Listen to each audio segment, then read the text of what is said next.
기도자의 삶을 저희가 계속 배우고 있습니다.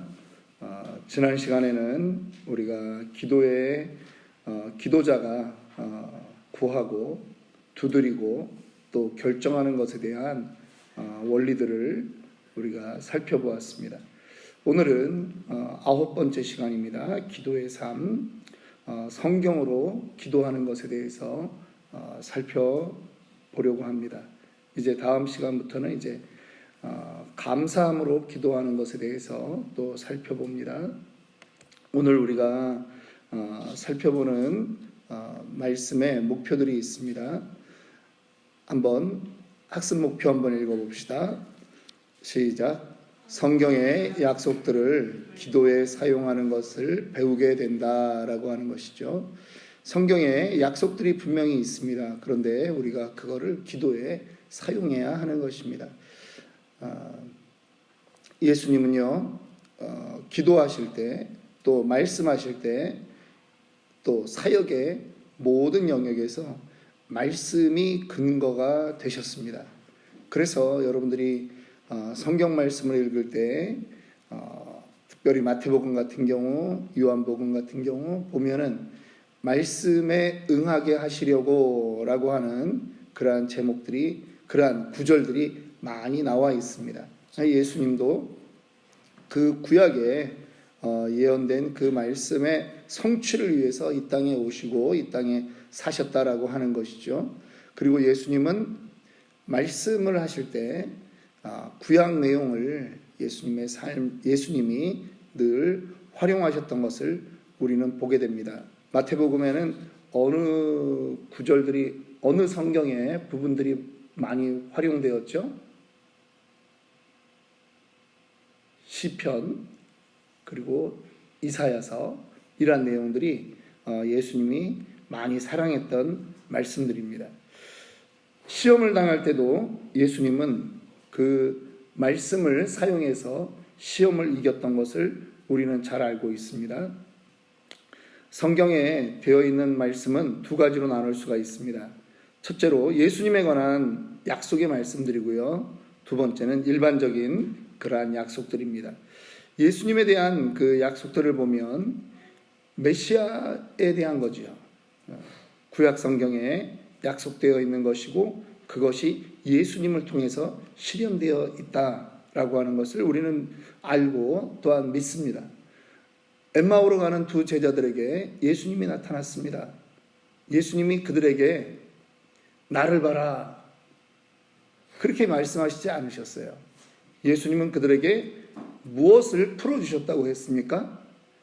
구약에 있는, 성경에 있는, 그 당시에는 신약이 없었으니까 성경에 있는 말씀을 풀어줘도, 구약에 있는 말씀만을 가지고도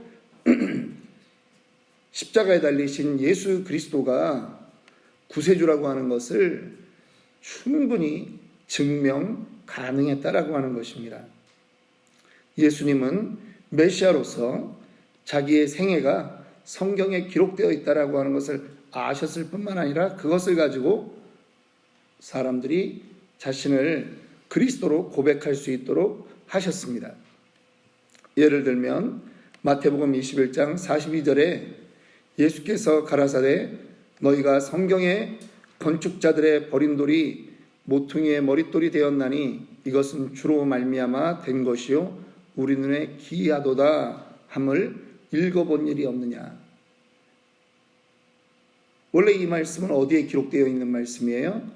시편 118편 22절에 기록되어 있는 말씀이에요. 그 말씀 그대로 인용해서 예수님이 말씀하고 있다라고 하는 것입니다. 구약은 오실 메시아에 대한 그러한 약속들로 풍성하게 차 있는 것입니다. 일반적인 성경의 약속들도 많이 있습니다. 성경 모든 것이, 성경에 있는 하나님의 말씀 모든 것이 다 약속이다 이렇게 말해도 과언이 아닐 것입니다. 내게로 오라라고 말씀하신 부분이 있다면 그것은 주님이 우리를 받아주시겠다, 영접하시겠다, 위로하시겠다라고 하는 약속이죠. 명령도 약속입니다. 내가 거룩하니 너희도 거룩하라. 그것도 하나님의 약속인 거예요. 우리 기도하는 사람들은 하나님의 이 약속을 붙들고 기도해야 되는 것입니다. 우리 역대하 7장 14절 말씀, 우리 잘 아시는 말씀인데요. 우리 한번 다 같이 읽어보겠습니다. 내 이름으로 일컫는 내 백성이 그들의 악한 길에서 떠나 스스로 낮추고 기도하여 내 얼굴을 찾으면 내가 하늘에서 듣고 그들의 죄를 사하고 그들의 땅을 고칠지라. 여기에는 두 가지 내용이 나와 있습니다. 약속과 그 약속이 성취되기 위한 조건이라고 하는 것이 있는 거죠. 약속은 무엇입니까? 약속은 뭐예요? 제 얼굴을 보시면 안 되고 본문을 보셔야 돼요. 하나님이 들으신다라고 하는 것에 약속이 있고요. 하나님이 우리의 죄를 사해 주시는 그 약속이 있고, 하나님이 이 땅을 고쳐주신다라고 하는 약속이 있는 것입니다. 그런데 그것이 아무 때나 그렇게 하는 것이 아니라 조건이 있는 거죠. 언제예요? 내 이름으로 일컫는 내 백성이, 누가? 내 이름으로 일컫는 내 백성이 그들의 악한 길에서 떠날 때 그렇게 된다라고 하는 거예요. 스스로 낮출 때 그렇게 된다라고 하는 거예요. 스스로 기도할 때 그렇게 되고, 그 백성들이 하나님의 얼굴을 찾을 때 하나님이 그렇게 하시겠다라고 하는 약속인 것입니다. 역대하 34장 27절 말씀 다 같이 한번 읽어보겠습니다.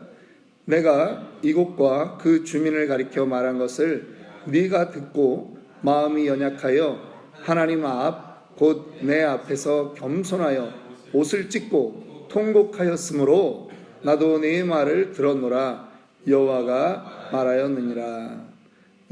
하나님의 반응이 나타났는데 네 말을 들었다라고 하는 하나님의 기도의 응답에 반응이 나타났어요. 그런데 그 반응이 나타나기 전에 요시야 왕의 태도가 있었다라고 하는 것입니다. 무슨 태도였어요? 하나님이 말씀하신 것에 대해서 요시야 왕이 들었어요. 그리고 그의 마음이 연약하여 하나님 앞 곧 내 앞에서 겸손해졌어요. 그리고 옷을 찢어가며 통곡하였다라고 하는 거예요. 기도하였어요. 애통하는 마음으로 기도하였어요. 그랬더니 하나님이 반응하시는 거예요.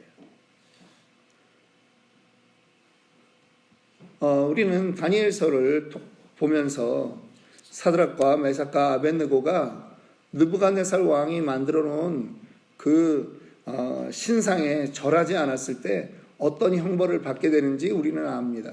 그런데 놀라운 것은 그 용광로 7배나 더한다라고 하는 건 최고로 하여간 그 불의 온도를 올려놓은 그 용광로에 사드락과 메삭과 아벳느고가 들어갔는데도 오히려 그들을 그곳으로 인도하던 관리는 불에 타서 죽었지만 그들은 머리카락 하나 상하지 않았던 것을 우리는 알고 있습니다. 이 부분이 이미 이사야 43장 1절 2절에 이미 예언되어 있는 부분들이죠. 한번 읽어보겠습니다. 야고바 시작.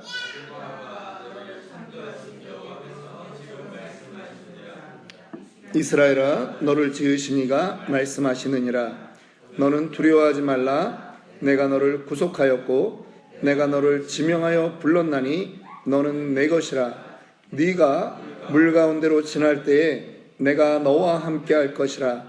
강을 건널 때에 물이 너를 침몰하지 못할 것이며 네가 불 가운데로 지날 때에 타지도 아니할 것이요 불꽃이 너를 사르지도 못하리라. 이사야에 약속되어 있는 것입니다. 그들이 신실하신 그 하나님을 믿고 나아갈 때 그들이 그 불 가운데서도 구원받은 것을 우리는 보는 것입니다. 성경에 있는 약속들은요, 두 종류가 있습니다. 첫째는 어떤 미래에 일어날 특별한 약속들이 있는 것이죠. 열왕기상 8장 56절에 보면 여호와를 찬송할지로다 그가 말씀하신 대로 그의 백성 이스라엘에게 태평을 주셨으니 그 종 모세를 통하여 물은 말씀하신 그 모든 좋은 약속이 하나도 이루어지지 아니함이 없도다. 이스라엘 백성들에게 주실 태평에 대한 그러한 평안에 대한 약속의 말씀입니다. 그런데 그것은 어느 한 시점에 대한 거라면 두 번째 성경에 있는 약속은 뭐냐면 모든 시대에 해당하는 그러한 약속이 있는 것입니다. 역대하 16장 9절의 말씀이 그렇고요. 우리가 잘 아는 마태복음 6장 33절만 한번 읽어봅시다. 그런즉 시작. 그런즉 너희는 먼저 그의 나라와 그의 의를 구하라. 그리하면 이 모든 것을 너희에게 더하시리라. 이러한 약속은 모든 시대에 유효한 약속이에요. 그래서 우리가 기도할 때 이 말씀을 암송해야 되고 말씀을 활용하는 것이 유익한 이유는 이것이 하나님 스스로 하신 말씀이기 때문에 하나님이 이 말씀을 가지고 기도하는 우리에게 위로를 주실 뿐만 아니라 우리가 그 기도를 통해서 해답을 얻게 된다라고 하는 것입니다. 거기에 썼던 것 하나만 더 읽고 말씀을 정리하려고 합니다. 성경은 예수님의 생애를 묘사한 것처럼 성도 개개인의 구체적인 문제들의 답을 상세하게 알려주지는 않습니다. 그러나 성경의 원리를 이해하면 어떠한 상황에 있건 간에 우리 성도가 얻고자 하는 답에 대해서는 오히려 더 심플하고 더 간결하게 우리에게 성경이 말씀하고 있는 것입니다. 에베소서 2장 10절 한번 말씀 보겠습니다. 우리는 그가 만드신 바라 그리스도 예수 안에서 선한 일을 위하여 지으심을 받은 자니 이 일은 하나님이 전에 예비하사 우리로 그 가운데서 행하게 하려 하심이니라. 여러분들 삶에서 일어나는 모든 일들에 대해서 하나님이 그것을 시시콜콜 다 성경에 기록되어 있다 그렇게 말씀할 수는 없어요. 그런데요, 성경의 원리를 여러분들이 깨달으면, 성경의 원리를 여러분들이 알면 그 안에 충분히 우리가 답을 가지고 있다, 우리는 그렇게 믿는 것입니다. 요즘 한국에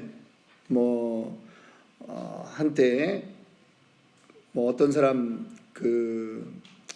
실시간 예배 드리는 게 막 해외에서까지 접속을 해가지고 30만 명이 들었느니 이런저런 이제 의견들이 나오는 그러한 사역자들이 있는데요. 사람들이 또 그 사람들이 이야기하는 그러한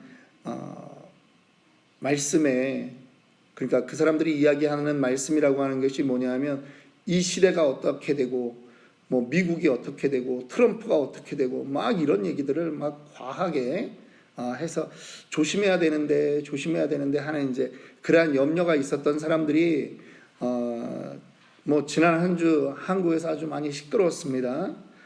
교계에서 많이 시끄러웠고 도대체 어느 교단이 이 사람을 받아들였느냐 막 이런 비난까지 나오고 그러던 것들이 있는데요. 여러분, 예수님도 다 말씀하시잖아요. 처처에서 난리와 기근과 전쟁의 소문이 나지만 그때가 다 끝이 아니다라고 하는 말씀이 있는 거예요.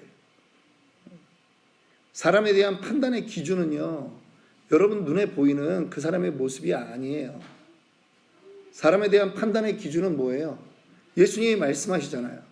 그 열매로 그 사람을 안다라고 하는 거예요. 열매를 가지고 이야기하는 거예요. 그 사람의 설교가 얼마나 화려하냐, 그거로 목사 판단하는 게 아니라는 거예요.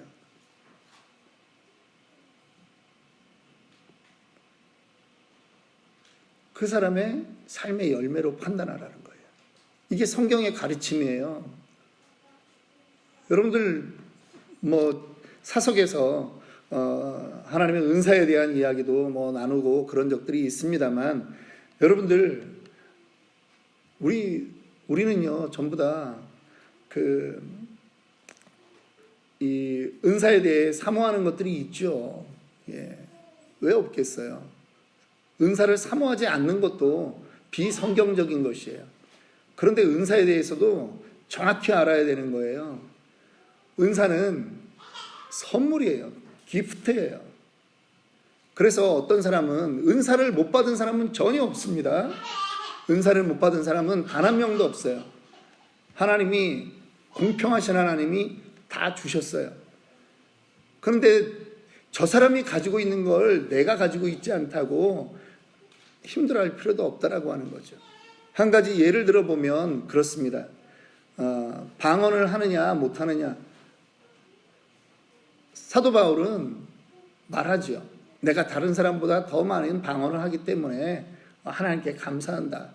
예, 그런 방언을 하는 것이 은사고 그게 있는 거예요. 그런데요, 여러분, 성령 충만이 방언입니까? 성령 충만이 방언이라고 한다면 우리는 다시 생각해 봐야 되는 거예요. 성령 충만했을 때 그들이 했던 방언은 도대체 뭐냐라고 하는 거죠. 사도행전 2장을 보면 성령에 충만해지자 마가다락방에 숨어서 기도하던 사람들이 다 뛰쳐나갔습니다. 그런데 뛰쳐나가서 이 사람들이 16개 지방의 말로 했는데 그 말이 된 게 뭐냐는 거예요. 그 말의 핵심이 뭐예요? 예수가 그리스도다, 그 얘기했잖아요. 성령 충만하세요? 혹시 사람이 못 알아듣는 방언을 하세요? 그런데 다른 사람 만나가지고 예수가 그리스도라고, 예수 믿으라고 이 말을 못하면 방언 못하는 거예요. 방언의 핵심이 뭐냐, 성령 충만의 핵심이 뭐냐, 이거를 봐야 된다는 거죠. 성경에 있는 대로. 성경에 있는 대로. 그래서 내가 비하하는 게 아니라 그냥 표현을 랄랄라 방언이라 이렇게 얘기합시다. 예, 그냥 혹시 그 방언을 못한다고 할지라도 그거는 은사의 또 다른 부분이니까 괜찮은데, 예수 믿으세요를 못하면 성령 충만도 아니고 방언도 못하는 거죠. 서로를 격려하는 말들, 여러분, 서로를 위로하는 말들을 하지 못하면 방언 못하는 거예요. 설사 남들이 못 알아듣는 방언을 할지라도 예수 믿으세요 말이 안 나오고, 혹은 남을 사랑하는 말, 위로하는 말, 권면하는 말, 이런 말이 안 나온다면 방언 못하는 거라고 생각하셔도 과한 말이 아니라는 거죠. 아니, 성경에 있으니까.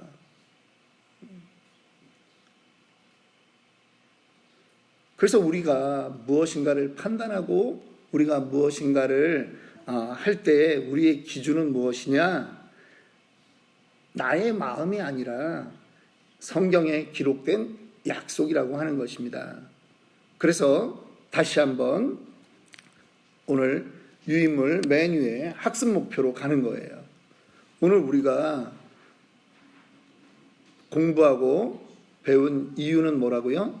성경의 약속들을 기도에 사용하는 것을 배우는 것이에요. 예수님은 그렇게 하셨어요. 그래서 예수님 따라하는 거예요. 예수님처럼 우리도 말씀을 사용해서 상황에 맞게 기도하고 돌파해야 되는 거예요. 뭐냐면 여기 돌파라고 하는 말은 교재에 없는데 제가 쓴 말이에요. 막혀 있는 게 있잖아요. 막혀 있는 게 있잖아요. 그런데 언제까지 기도해야 돼요? 내 앞에 있는 이 막혀 있는 것이 무너질 때까지, 돌파될 때까지. 그래서 때로는 여러분들이 이 기도할 때 예로 제가 한 8가지 됩니까? 9가지 이 기도 내용들, 요절들을 좀 여러분들 유인물에 적어드렸는데요. 이 말씀을 그냥 읽으면서 외우고 계속 이 말씀을 가지고 기도하라는 거예요. 우리가 잘 알죠? 예레미야 33장 2절 3절 말씀, 이를 행하시는 여호와, 그것을 만들며 성취하는 여호와, 그의 이름을 여호와라 하는 이가 이와 같이 이르시도다. 너는 내게 부르짖으라. 내가 내게 응답하겠고 내가 알지 못하는 크고 비밀한 일을 내게 보이리라.